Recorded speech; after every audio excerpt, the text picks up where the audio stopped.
Assalamualaikum warahmatullahi wabarakatuh. Hai Sobat Piranbae.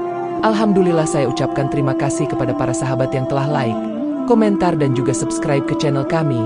Kami doakan semoga diberikan umur panjang oleh Allah Subhanahu wa Ta'ala dan diberi kemudahan dalam mengarungi kehidupan di dunia ini dan selamat hingga akhirat. Kisah ini bermula di sebuah desa kecil di Jawa Tengah, Indonesia. Seorang wanita muda bernama Nurul, yang berusia 25 tahun, memutuskan untuk menjadi tenaga kerja wanita, TKW, demi membantu perekonomian keluarganya yang sedang kesulitan. Nurul berasal dari keluarga petani sederhana, di mana ayahnya sudah tua dan sakit-sakitan, sementara adik-adiknya masih bersekolah. Dengan tekad kuat untuk memberikan kehidupan yang lebih baik bagi keluarganya, Nurul merantau ke luar negeri, khususnya ke negara Timur Tengah, untuk bekerja sebagai pembantu rumah tangga. Setibanya di negara tersebut, Nurul ditempatkan di sebuah rumah besar milik seorang keluarga kaya raya. Majikannya bernama Ahmad, seorang pria berusia 45 tahun yang memiliki usaha besar di bidang konstruksi. Istrinya, Salma, seorang wanita yang sibuk dengan aktivitas sosial dan seringkali tidak berada di rumah. Keluarga ini memiliki 2 anak yang masih kecil, namun karena kesibukan mereka, anak-anak tersebut lebih sering diasuh oleh perawat bayi dan pembantu seperti Nurul. Pada awalnya, Nurul merasa nyaman bekerja di rumah itu. Gajinya cukup besar, dan majikannya terlihat baik. Namun, seiring berjalannya waktu, Ahmad mulai menunjukkan perhatian yang lebih kepada Nurul. Setiap kali istrinya tidak ada di rumah, Ahmad sering mencari-cari alasan untuk mendekati Nurul. Dia memuji kecantikan dan kerajinannya, memberikan hadiah kecil, dan bahkan sering mengajaknya berbicara secara pribadi. Nurul yang pada awalnya tidak pernah memikirkan hal semacam itu, merasa bingung dan sedikit canggung.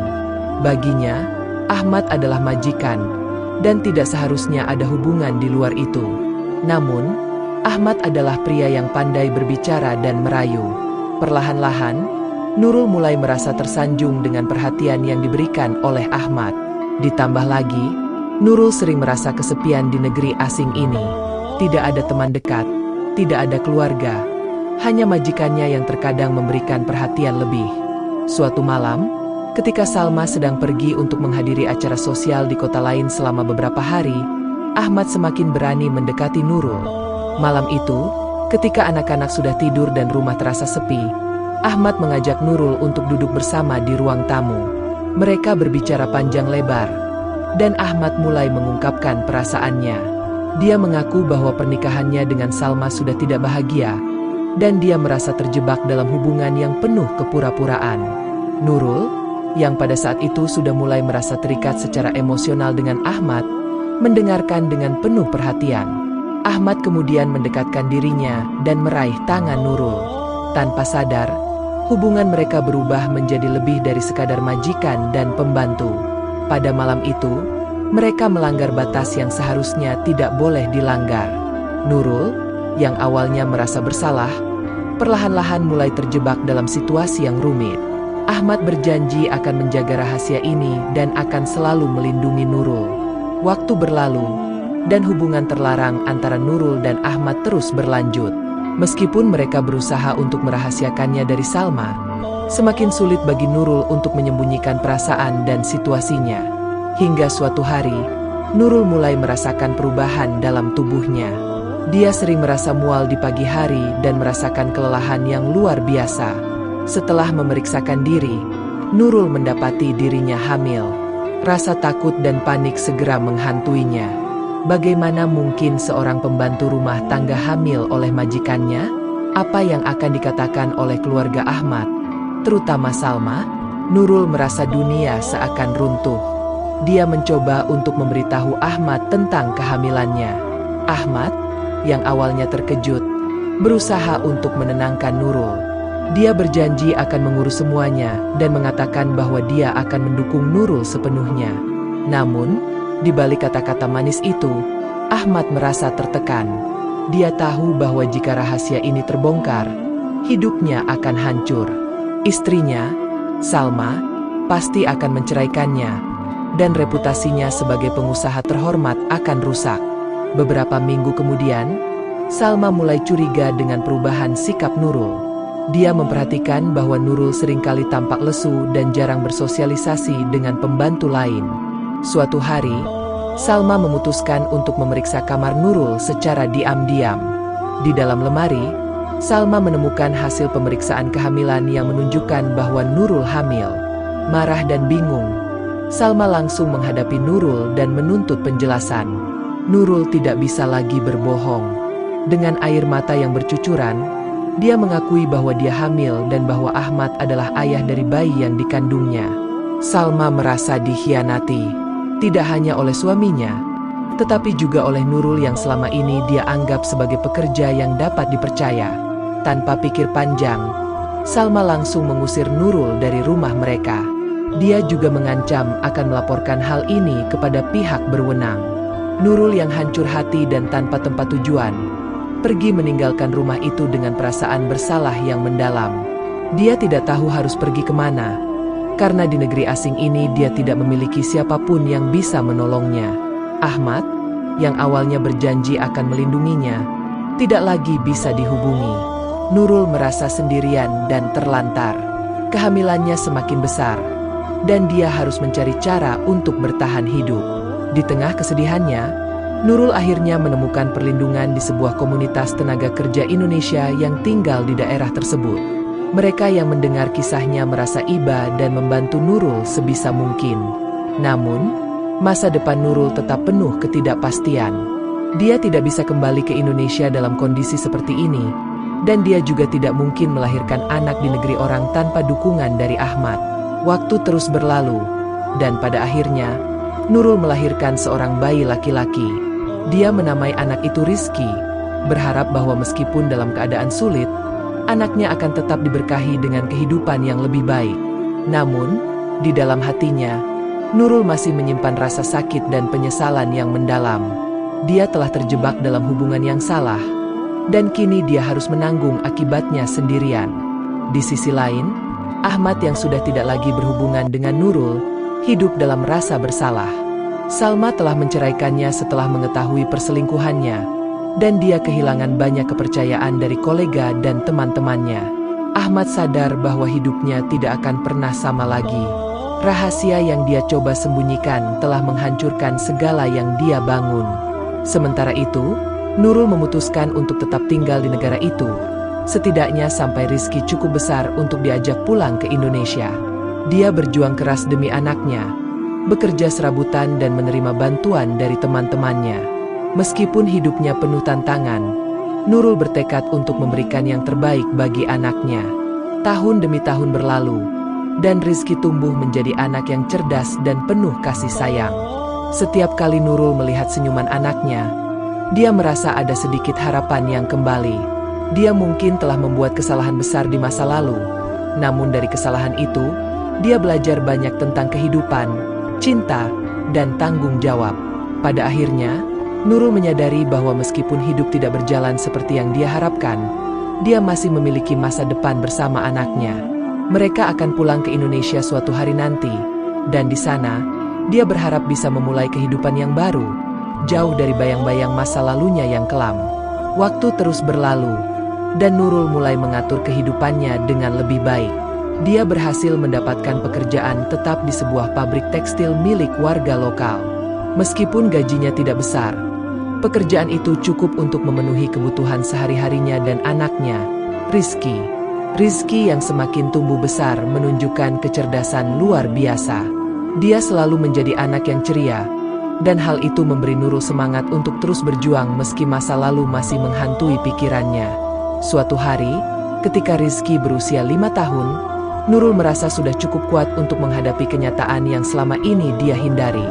Dia ingin menghubungi keluarga di Indonesia, terutama ibunya yang mungkin sudah sangat merindukannya. Selama bertahun-tahun, Nurul tidak pernah memberi kabar, karena rasa malu yang dia rasakan setelah kejadian itu. Namun, perasaan rindu akan kampung halaman dan keluarganya membuatnya memberanikan diri. Dengan tangan gemetar, Nurul menelepon ibunya. Saat suara ibunya terdengar dari seberang telepon, Nurul tidak bisa menahan tangis. Ibunya juga menangis, senang mendengar kabar dari putrinya setelah sekian lama. Nurul menceritakan sedikit tentang kehidupannya di negeri asing, tanpa menyebutkan tentang kehamilan dan perselingkuhannya dengan Ahmad. Dia hanya berkata bahwa dia belum bisa pulang karena harus menghidupi anaknya. Meskipun ibunya bertanya lebih lanjut, Nurul memilih untuk menyimpan sebagian kisahnya. Setelah percakapan itu, Nurul merasa sedikit lega. Dia berjanji pada dirinya sendiri bahwa suatu hari dia akan pulang ke Indonesia, membawa rezeki untuk bertemu dengan keluarganya. Namun, sebelum itu terjadi, dia harus memastikan bahwa dia memiliki cukup uang dan stabilitas untuk memulai hidup baru di kampung halamannya. Sementara itu, Ahmad yang selama ini hidup dalam penyesalan, perlahan mulai merasakan kehilangan. Kehidupannya yang dulu penuh kemewahan kini terasa hampa. Dia telah kehilangan istri, anak-anak, dan reputasinya di masyarakat.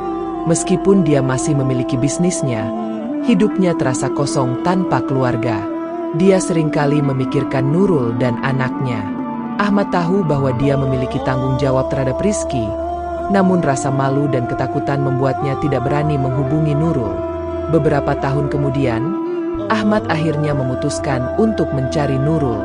Dengan bantuan seorang kenalannya di komunitas Indonesia, dia berhasil menemukan Nurul dan Rizky. Saat mereka bertemu untuk pertama kalinya setelah bertahun-tahun, perasaan campur aduk melingkupi keduanya. Ahmad melihat Rizky, anak yang dia tahu adalah darah dagingnya, namun tidak pernah dia akui. Rizky, yang saat itu berusia 7 tahun, tidak tahu siapa pria yang berdiri di depannya. Nurul, meskipun merasa marah dan kecewa, tetap bersikap tenang. Dia mendengarkan penjelasan Ahmad yang mengatakan bahwa dia ingin bertanggung jawab dan membantu membesarkan Rizky. Ahmad meminta maaf atas semua yang telah terjadi dan berjanji akan memberikan dukungan finansial bagi Nurul dan anaknya. Namun, Nurul tahu bahwa uang bukanlah solusi untuk menyembuhkan luka di hatinya. Setelah pertemuan itu, Ahmad mulai rutin mengirimkan uang untuk membantu kebutuhan Rizky, namun Nurul tetap menjaga jarak. Baginya, hubungan mereka sudah berakhir, dan dia tidak ingin melibatkan diri lebih jauh. Dia hanya fokus pada anaknya dan masa depan mereka. Rizky yang masih kecil tidak sepenuhnya mengerti situasi yang terjadi, namun dia merasakan cinta ibunya yang begitu besar. Pada suatu hari, saat Rizky berusia 10 tahun, Nurul akhirnya memutuskan untuk pulang ke Indonesia. Dengan tabungan yang cukup, dia merasa sudah siap menghadapi kampung halamannya dan keluarganya. Rizky yang penasaran tentang tanah air ibunya, sangat antusias. Ketika mereka tiba di desa, Nurul disambut dengan hangat oleh keluarganya. Meskipun banyak yang bertanya tentang ayah dari anaknya, Nurul dengan bijaksana menjelaskan bahwa dia memilih untuk membesarkan anaknya sendiri dan tidak ingin terlalu memikirkan masa lalu. Kehidupan di kampung halaman memberikan kedamaian bagi Nurul. Meskipun ada beberapa orang yang mempertanyakan pilihannya dan masa lalunya, dia tetap tegar dan fokus pada kebahagiaan Rizky. Anaknya tumbuh menjadi pemuda yang cerdas dan berprestasi di sekolah. Semua orang di desa kagum melihat bagaimana Nurul mampu membesarkan anaknya dengan penuh cinta meski dalam kondisi sulit. Ahmad, meskipun masih tinggal di negara lain, sesekali mengirim kabar dan bantuan untuk Rizky. Namun, hubungan antara Nurul dan Ahmad tetap dingin. Mereka berdua tahu bahwa masa lalu tidak bisa diubah, dan masing-masing harus melanjutkan hidup. Ahmad tidak pernah benar-benar bisa menebus kesalahannya, dan meskipun dia berusaha, Nurul sudah menemukan kedamaian dalam dirinya sendiri. Setelah beberapa tahun, ketika Rizky sudah beranjak remaja, Nurul mulai melihat buah dari perjuangannya. Rizky menjadi salah satu siswa terbaik di sekolahnya dan bercita-cita untuk melanjutkan pendidikan ke universitas. Kebanggaan mengisi hati Nurul, karena meskipun dia telah melalui begitu banyak kesulitan, anaknya tumbuh menjadi pribadi yang baik dan penuh harapan. Kisah Nurul mengajarkan bahwa hidup tidak selalu berjalan seperti yang direncanakan. Terkadang, kesalahan dan keputusan yang salah membawa kita ke jalan yang sulit. Namun, dengan keteguhan hati, cinta, dan pengorbanan, seseorang bisa bangkit dari keterpurukan dan menemukan harapan baru. Meski dihantui oleh masa lalu yang kelam, Nurul berhasil membangun masa depan yang lebih baik bagi dirinya dan anaknya. Pada akhirnya, Nurul menyadari bahwa hidup ini adalah tentang pilihan. Dia memilih untuk tidak terjebak dalam penyesalan, tetapi untuk bergerak maju dan berfokus pada hal-hal yang benar-benar penting. Cinta untuk anaknya dan kebahagiaan yang dia temukan dalam setiap perjuangan.